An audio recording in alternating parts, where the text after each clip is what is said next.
اکبر اپنے حصے کی جائیداد بیچ کر امریکہ چلا گیا اور اسلم کے حصے میں گھر آیا اور وہ باہر بیٹھ کر جوتی سلائی کر کے بچیوں کی روٹی کمانے لگا۔ اکبر کروڑ پتی بن گیا اور جب پاکستان آیا تو بیوی نے کہا اسلم کا گھر بازار میں ہے، وہ مل جائے تو وہاں فیکٹری لگ سکتی ہے۔ اکبر نے شور مچا دیا کہ میرا حصہ بھی گھر میں ہے۔ جب اسلم نہ مانا تو اس نے جج کو پیسے دے کر گھر چھین لیا اور اسلم کو بچیوں سمیت گھر سے باہر نکال دیا اور وہاں فیکٹری لگا لی۔ جب اگلے دن وہ فیکٹری کا افتتاح کرنے آیا تو اس کے قدموں تلے سے زمین نکل گئی وہاں پر۔ سوچ لے اکبر، ایسا موقع بار بار ہاتھ نہیں آئے گا۔ اکبر کے دوست نے اسے سوچ میں ڈوبا دیکھا تو 7 اپ کی بوتل کا ایک گھونٹ بھرتے ہوئے دوبارہ سے اسے کہا۔ اکبر کہنے لگا یار بات تو تیری ٹھیک ہے، ڈرائیوری مجھے بڑی اچھی آتی ہے اور یہاں بھاڑے کی ٹیکسی چلانے پر ہاتھ میں کچھ نہیں آتا۔ اگر امریکہ میں چانس لگ جائے تو وارے نیارے ہو جائیں گے، لیکن کم وقت اتنے پیسے کہاں سے آئیں گے؟ اکبر کا دوست ٹھنڈی بوتل پینے کے بعد اسے کہنے لگا کہ ارے تیرے ابا کی دکان کس دن کام آئے گی، اسے بیچ دے۔ اکبر نے کہا کہ بیچ تو دوں لیکن چھوٹا بھائی اس دکان سے اپنے حصے کا تقاضا کرے گا۔ اکبر کا دوست کہنے لگا دیکھ میری بات سن، اس دکان کی قیمت اچھی خاصی ہے کیونکہ وہ مین بازار میں ہے اور مکان کی قیمت بہت کم ہے۔ ایسا کر مکان اسلم کے نام کر دے اور دکان تو اپنے نام کروا لے، ویسے بھی تیرا بھائی سیدھا سا ہے، تیری بات مان لے گا، لیکن دیکھ یہ چانس تجھے بار بار نہیں ملے گا۔ اکبر سوچ میں پڑ گیا تھا۔ جب گھر گیا تو بیوی کے شکوے شکایتیں شروع ہو گئیں۔ کہنے لگی روز ٹیکسی چلاتے ہو اور میرے ہاتھ میں 200 روپے رکھتے ہو، جانتے ہو مہنگائی آسمانوں کو چھو رہی ہے، 200 میں کیا گزارا کر سکتی ہوں؟ اکبر نے جب 200 روپے اپنی بیوی کے ہاتھ میں خرچے کی طور پر رکھا تو وہ آج پھر سے جھگڑنے لگی۔ وہ کہنے لگا کہ میں کیا کر سکتا ہوں، صبح 10 بجے ٹیکسی چلانا شروع کرتا ہوں اور رات کے 12 بجے واپس لوٹتا ہوں، پھر 500 روپے مجھے مالک کو دینے پڑتے ہیں، اس کے علاوہ پیٹرول کا خرچہ، گاڑی کا خرچہ بھی مجھے کرنا پڑتا ہے۔ بس یہ 200-300 ہی روز کا کما سکتا ہوں، پیسے درخت پر تو نہیں لگتے کہ توڑوں گا اور لا کر تمہارے ہاتھ میں رکھ دوں گا۔ تم ہر روز میرے ساتھ ایک ہی بحث مت کیا کرو۔ وہ کہنے لگی تم سے اچھا تو تمہارا بھائی اسلم ہے جو موچی کا کام کرتا ہے لیکن پھر بھی دن میں اچھے خاصے پیسے کما لیتا ہے۔ وہ کہنے لگا وہ ابا کی جس دکان پر بیٹھتا ہے وہ مین مارکیٹ میں ہے، جانتی ہو آج کے حساب سے اس کی قیمت کتنی ہے؟ اکبر ابھی ابھی وہاں کے اسٹیٹ ایجنسی والوں سے اپنی دکان کی قیمت پوچھ کر آیا تھا، اس لیے دماغ پر بس وہی سوار تھا۔ اس کی بیوی کہنے لگی کتنی ہے؟ کہنے لگا 75 لاکھ ہے۔ یہ سن کر تو اکبر کی بیوی کی آنکھیں پھٹی کی پھٹی رہ گئی تھیں۔ کہنے لگی 75 لاکھ، اتنے زیادہ پیسے تو وہ دکان رکھی کیوں ہے؟ ارے بیچو اس کو، تم دونوں بھائی کوئی کام کاروبار کر لو۔ وہ کہنے لگا اسلم کو چھوڑو، ارے تمہیں میں بتاتا ہوں کہ میں اس کو بیچ کر کیا کرنا چاہتا ہوں۔ اکبر نے ساری بات اپنی بیوی کے گوش گزار کر دی۔ وہ کہنے لگی تمہارا بھائی بھلا کیوں تمہیں ساری دکان دے گا؟ کہنے لگا اس لیے کہ میں اسے یہ چھوٹا سا گھر دے دوں گا، اس کی قیمت 15 سے 20 لاکھ ہوگی، میں اسے بے وقوف بنا کر یہ گھر اس کے نام کر دوں گا اور دکان اپنے نام کروا لوں گا۔ بس جیسے ہی دکان میرے نام ہوئی میں اسے بیچ کر امریکہ چلا جاؤں گا، وہاں جا کر گاڑی چلاؤں گا اور تمہیں ڈالر میں پیسے بھیجوں گا۔ وہ کہنے لگی اگر گھر اس کے نام کر دو گے تو وہ ہمیں گھر سے نکال دے گا۔ اکبر کہنے لگا تم اپنے میکے چلی جانا، جب میں پیسے بھیجوں گا تو کرائے کا گھر لے لینا، بلکہ پھر تو میں اتنے پیسے بھیجوں گا کہ تم اپنا گھر بھی بنا سکتی ہو۔ اکبر کی بیوی پہلے ہی لالچی عورت تھی، فوراً سے مان گئی۔ اب اکبر یہ سوچ رہا تھا کہ وہ اسلم کو کیسے بے وقوف بنائے۔ جس دکان کو بیچنے کی بات اکبر کر رہا تھا اس پر اسلم موچی کا کام کرتا تھا اور وہاں پر اس کا کام بہت اچھا چل رہا تھا۔ اس کے والد کا بھی موچی کا ہی کام تھا، چھوٹی سی دکان تھی لیکن مین بازار میں تھی، اس لیے اس کی قیمت بہت زیادہ تھی۔ رات کو جب اسلم تھکا ہارا گھر پہنچا کھانا کھانے لگا تھا کہ جب اکبر نے اسے کہا کہ کھانا کھانے کے بعد وہ صحن میں ہی بیٹھے کیونکہ اکبر نے اس سے بات کرنی ہے۔ اسلم نے کھانا کھایا اور صحن میں بیٹھ گیا۔ تھکا ہارا آیا تھا اور آنکھیں نیند سے بھی چور ہو رہی تھیں، لیکن بھائی کی بات کو ٹال نہیں سکتا تھا۔ بات اکبر نے شروع کی، کہنے لگا کہ ابا کی دکان پر تم بیٹھ کر کام کر رہے ہو لیکن یہ دکان ہم دونوں کی ملکیت ہے اور گھر بھی ہم دونوں کی ملکیت ہے۔ گھر میں تو پھر ہم دونوں کی رہائش ہے لیکن دکان سے صرف تم فائدہ اٹھا رہے ہو۔ اسلم کہنے لگا کہ آپ چاہیں تو اس دکان کا آدھا کرایہ مجھ سے لے سکتے ہیں۔ وہ کہنے لگا نہیں، مجھے بہت سارے پیسوں کی ضرورت ہے، اس لیے میں چاہتا ہوں کہ میں اس دکان کو فروخت کر دوں۔ یہ سننا تھا کہ اسلم کچھ پریشان سا ہو گیا تھا۔ کہنے لگا کہ یہاں میرے بہت سے پرانے گاہک لگے ہوئے ہیں جو میرے پاس ہی آتے ہیں، اگر آپ یہ دکان بیچ دیں گے تو میرا بہت نقصان ہو جائے گا۔ وہ کہنے لگا کہ میں کیا کر سکتا ہوں، میں بھی تنگی کی زندگی کاٹ کر تنگ آ گیا ہوں، بھاڑے کی ٹیکسی چلاتا ہوں، دن بھر محنت کرنے کے بعد صرف 200-300 ہی آتے ہیں، جس سے نہ تو میرا گزارا ہے اور نہ ہی میرے بیوی بچوں کا۔ کچھ دیر تو اسلم سوچتا رہا، پھر ٹھنڈی آ بھر کر کہنے لگا کہ ٹھیک ہے بھائی، جیسا آپ مناسب سمجھیں۔ اکبر کہنے لگا کہ میرے پاس ایک اور بھی آئیڈیا ہے، اگر تم وہ کر لو تو تمہیں بھی فائدہ ہو جائے گا۔ اسلم بہت ہی سیدھا سادہ سا شخص تھا۔ اکبر کہنے لگا کہ جتنی قیمت کی دکانیں ہیں اتنی قیمت کا ہی یہ گھر بھی ہے۔ ایسا کرو یہ گھر تم لے لو، کیونکہ اگر میں نے گھر بیچا تو تمہارے بچے بے گھر ہو جائیں گے۔ میں نہیں چاہتا کہ بھائی اور اس کی بیوی بچوں کو بے گھر کروں، اس لیے دکان تم مکمل طور پر میری ملکیت میں دے دو اور گھر تم لے سکتے ہو۔ اسلم کچھ دیر سوچتا رہا، پھر اکبر کی بات ماننے پر تیار ہو کر اس نے اپنے والد کی دکان اور اپنی ملکیت بھی اکبر کے نام کر دی تھی۔ لیکن اکبر نے گھر کو مکمل طور پر اسلم کے نام نہیں کیا تھا۔ کہنے لگا یہ دکان تو مجھے بیچنی ہے، اس لیے اسے اپنی ملکیت بنانا بہت ضروری تھا، لیکن گھر پر تم رہ رہے ہو، میں تمہیں یہ مکان مکمل طور پر تمہاری ملکیت میں کر دوں گا، لیکن ابھی مجھے امریکہ جا کر ٹیکسی چلا کر پیسے کمانے ہیں۔ یہ سن کر اسلم کہنے لگا کہ آپ اتنی دور کیوں جانا چاہتے ہیں؟ آپ ایک ٹیکسی خرید سکتے ہیں، اس میں مکمل طور پر آپ کے پاس ہی سارے پیسے ہوں گے۔ لیکن اکبر پر تو امریکہ جانے کا بھوت سوار تھا۔ کہنے لگا کہ میں امریکہ ضرور جاؤں گا، کیونکہ مجھے بہت سارا پیسہ کمانا ہے اور اس کے لیے مجھے ٹکٹ اور ویزے کے ساتھ ساتھ پیسہ شو بھی کرنا تھا۔ اسلم ان طریقوں سے ناواقف تھا، لیکن بھائی سے کہنے لگا کہ میں تو یہی مناسب سمجھتا ہوں کہ آپ پاکستان میں رہ کر یہ کام کریں۔ لیکن اکبر نہیں مانا اور اپنی بیوی کو اس کے میکے بھیج کر خود بیرون ملک چلا گیا۔ وہاں جا کر اسے شروع میں نوکری ہی نہیں ملی تھی، بے حد پریشان تھا۔ بڑی مشکل سے ایک جگہ ڈرائیور کی نوکری ملی، وہ ڈرائیونگ کرنے لگا، لیکن اسے اتنے پیسے نہیں مل رہے تھے جتنی توقع وہ پاکستان سے یہاں لے کر آیا تھا۔ بہرحال وہ جو بھی کماتا اپنے گھر دے دیتا، اور اس کی بیوی نے جب دیکھا کہ مہینے کے 70 سے 80 ہزار مجھے آنے لگے ہیں تو اس کی فضول خرچیاں شروع ہو چکی تھیں۔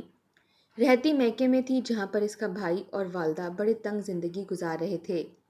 اکبر کی بیوی بھی اپنی 2 بیٹیوں کے ساتھ اپنے میکے جا کر رہنے لگی۔ بھائی اور والدہ نے اس لیے بھی اعتراض نہیں کیا کیونکہ وہ اکبر کی ساری باتیں بتا چکی تھی اور انہیں بھی پیسے آنے کی امید لگ گئی تھی، لیکن 2 مہینے تو اکبر نے ایک پیسہ بھی نہیں بھیجا۔ یہ دیکھ کر اکبر کی بیوی بے حد پریشان ہو گئی، لیکن تیسرے مہینے اس نے اچھی خاصی رقم بھیجی تھی۔ سب سے پہلے فریہ نے اے سی لگوایا تھا، چھوٹا سا کمرہ تھا، اس لیے اے سی لگتے ہی ٹھنڈا ہو جاتا تھا۔ جیسے جیسے اکبر اسے پیسے بھیجتا اس کی عیاشیاں بڑھنے لگی تھیں۔ وہ نہ تو گھر کے خرچے کے لیے پیسے دیتی تھی اور نہ ہی اپنے بھائی کی کوئی مدد کرتی تھی، بلکہ سارا پیسہ یا تو شاپنگ میں اجاڑ دیتی یا پھر اپنی اور اپنے بچوں کی سہولت کے لیے کوئی نہ کوئی چیز خرید لیتی۔ کبھی برانڈڈ کپڑے لے آتی، وہ تو سمجھتی تھی کہ شاید اس کی کوئی لاٹری لگ گئی ہے، اب وہ ساری زندگی پیسہ اجاڑتی رہے گی اور اکبر اسے کما کما کر بھیجتا رہے گا۔ اکبر نے ایک چھوٹا سا کمرہ لیا تھا، جہاں پر وہ رہتا تھا وہاں بہت سے پاکستانی اور بھی لڑکے رہتے تھے، سب مل کر رہتے تھے، اس لیے گزر بسر ہو رہا تھا۔ کھانا بھی وہ لوگ خود ہی بنا لیتے تھے، جیسا بھی بنتا تھا سب کھا کر خدا کا شکر ادا کرتے تھے۔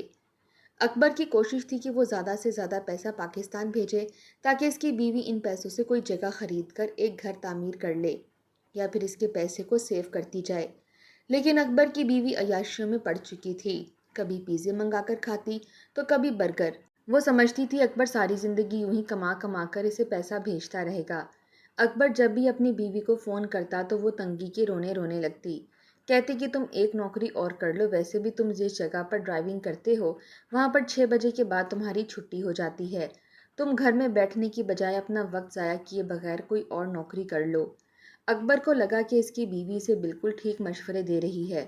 وہ جیسے ہی 6 بجے گھر واپس آتا، کھانا کھا کر پھر کہیں اور ڈیوٹی پر چلا جاتا، جہاں وہ دوسری جگہ نوکری کرنے جاتا تھا۔ اس مالک کی بیٹی بڑی ہی خر دماغ قسم کی تھی، اکبر کو بالکل اپنا زر خرید غلام سمجھتی تھی، اس سے یوں بات کرتی جیسے کہ اس نے نوکری کرنے کے ساتھ ساتھ اپنی عزت بھی ان کے آگے بیچ دی ہو۔ ہر وقت وہ کہتی کہ تم لوگ پیسے کمانے کے لیے امریکہ آتے ہو اور پیسے کی لالچ میں کچھ بھی کر سکتے ہو۔ کبھی وہ اکبر سے کہتی کہ میرے جوتے کو صاف کرو اور کبھی بلا وجہ کی شاپنگ کر کے اسے سامان پکڑاتی رہتی۔ کئی میل وہ پیدل چل لیتی تھی اور اس کے ساتھ اکبر کو بھی چلنا پڑتا تھا۔ لیکن ایک بار تو اس لڑکی نے حد ہی کر دی۔ جیسے ہی شاپنگ کر کے مال سے باہر آئی، اکبر سے کہنے لگی کہ سارا سامان گاڑی میں ڈال دو۔ اس نے سارا سامان گاڑی میں ڈال دیا۔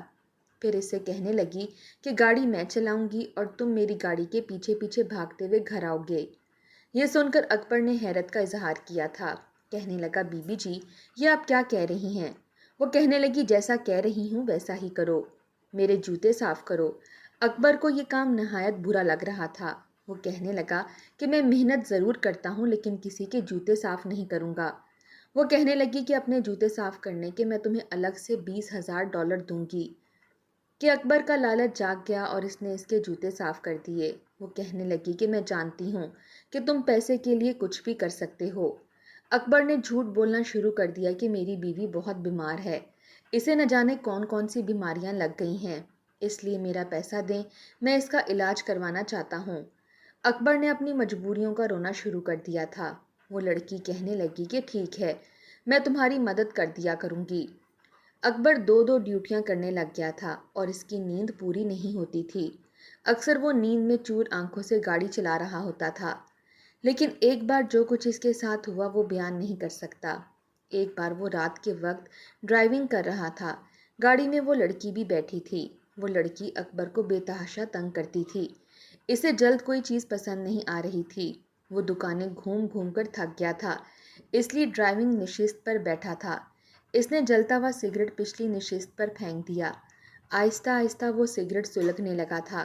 اس لڑکی کو بھی معلوم نہیں تھا کہ گاڑی میں رکھا سگریٹ آہستہ آہستہ سے گاڑی کو جلانے کی کوشش کر رہا ہے۔ جیسے ہی گاڑی دوبارہ سے سٹارٹ کی گئی لیکن اس وقت تک آگ بھڑکنے لگی تھی۔ یہ دیکھ کر وہ لڑکی بری طرح سے گھبرا گئی۔ اکبر نے اپنی جان پر کھیل کر اس لڑکی کو بچایا تو اس کا باپ اکبر سے بہت خوش ہوا۔ اس نے اکبر کو اپنی فیکٹری میں کام پر رکھ لیا اور اسے اچھی تنخواہ دینے لگا۔ جو بھی پیسہ ہوتا اکبر ان پیسوں کو اپنی بیوی کو بھیج دیتا، لیکن اس کی بیوی تو یوں تھی کہ جیسے فرعون بن گئی ہو۔ اپنی دیورانی اور دیور کو بہت باتیں سناتی تھی، بس دونوں ہاتھوں سے پیسہ لٹا رہی تھی، جیسا کہ ہمیشہ اس کا شوہر ہی کماتا رہے گا اور وہ کھاتی رہے گی۔ 5 سال گزر چکے تھے، بیوی نے کچھ بھی جمع نہیں کیا تھا، البتہ اسے عیاشیوں کی عادت پڑ گئی تھی، اس کی فرمائشیں ختم ہی نہیں ہوتی تھیں۔ دوسری طرف اسلم نے اسی گھر کے باہر اپنے موچی کی دکان کھول لی تھی۔ پہلے تو اس نے کافی تنگی سے گزارا کیا تھا کیونکہ اس کے سارے گاہک ٹوٹ چکے تھے، کوئی بھی اس کے پاس نہیں آتا تھا، وہ بہت پریشان ہو گیا تھا۔ بیوی بچوں کو بھی بہت مشکل برداشت کرنی پڑی، لیکن اس برے وقت میں بھی اس کی بیوی نے اس کا ساتھ دیا تھا۔ بچوں کو پیٹ بھر کر روٹی اور چٹنی کھلانے کے بعد وہ اسلم کے پاس آ کے بیٹھ گئی۔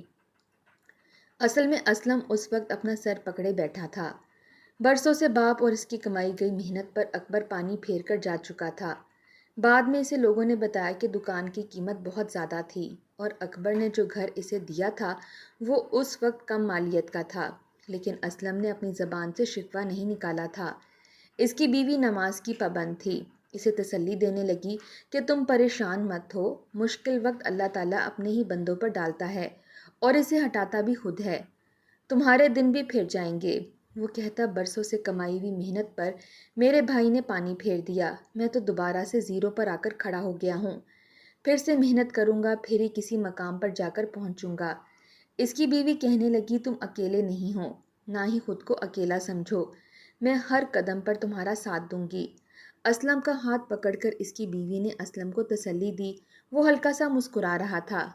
پہلے تو اسلم دوسروں کی جوتیاں ہی مرمت کرتا تھا، لیکن ایک بار اس کی بیوی نے اپنے ہاتھ کی انگوٹھی اتار کر اسلم کے ہاتھ میں رکھ دی، جو اس کی بیوی کا کل اثاثہ تھی۔ انگوٹھی دیکھ کر اسلم نے اپنی بیوی کو حیرت سے دیکھا تھا، کہنے لگا یہ تو وہ ہے جو میں نے تمہیں منہ دکھائی کے طور پر دی تھی اور کہا تھا کہ حالات کیسے بھی ہوں تم اسے اتار کر بیچو گی نہیں۔ وہ کہنے لگی اسلم یہ وقت جذباتی باتوں کا نہیں، تم اسے بیچ دو اور نئے جوتے بنا کر دکانداروں کو دکھاؤ، ہو سکتا ہے کہ تمہیں نئے جوتوں کا آرڈر ملنا شروع ہو جائے، پھر تم مجھے یہ انگوٹھی پھر سے بنا دینا۔